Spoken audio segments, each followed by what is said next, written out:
Hi guys. The last video I didn't really do any kind of like introduction or anything, which is why this time I wanted to, because last time I just went right into the speech that I did. This time I wanted to do an introduction, so this is kind of an introduction for the other video I did. That was a speech that I had written for my English class.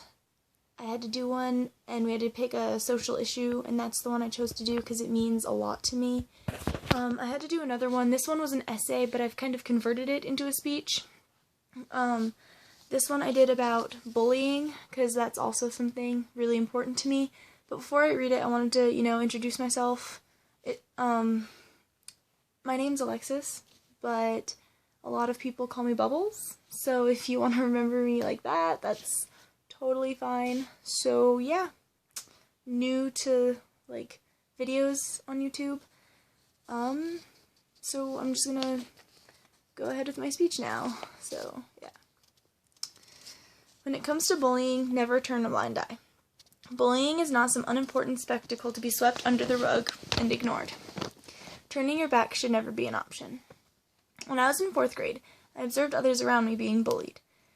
I stepped in to help, and as a result, the bully's attention was transferred to me. And I was bullied until my freshman year. No one stood up for me or jumped in to stop them, so I let them get under my skin. When I think back to my middle school years, all the memories I have are tainted with some form of bullying. In spite of that, I'm a stronger person now. And although I'm still slightly afraid that they'll start on me again, I always try to jump in and stop it when I see someone being bullied, no matter who it is, even if it's someone who used to bully me. More people need to stand up for themselves and for others. A lot of parents and teachers, and sometimes even other kids, will often try to say that the kids bullying you are only doing it because they're jealous.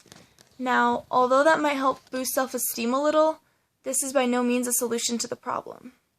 Saying that is a way to brush off the issue, brush it off and ignore the issue. I'm sorry. If a child is told this, they might start to think that it's okay for these bullies to pick on them, and in no way, shape, or form is that true. From my own personal experience, bullying hurts.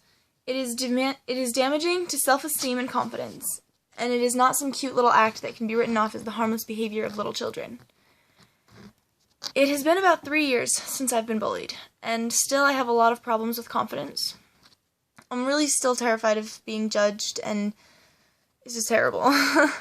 The effects of bullying don't always disappear, and even if they do, the person has been changed. The experiences have changed this person for their entire life. They're never going to be the same again.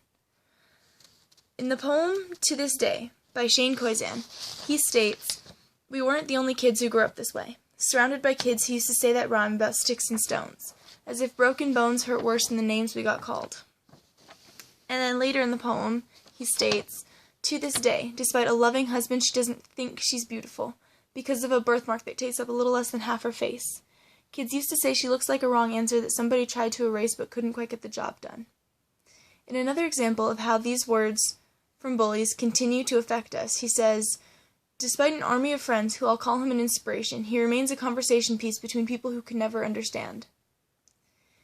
People need to stand up to bullying and make them realize that, as Shane Koyczan states, we are not what we were called. Bullying is wrong. If you ignore bullying, you too are wrong. If you see someone being bullied, and are you going to jump in and stop it? Because if you're not, then you might as well be the bully in that situation. If there's something you can do to stop bullying, you should do it. Don't make more kids suffer the way that I did, because it still hurts, even though it's been years. So, yeah, that's the whole thing. The poem that I quoted, in case you wanted to look it up, he's a really great author.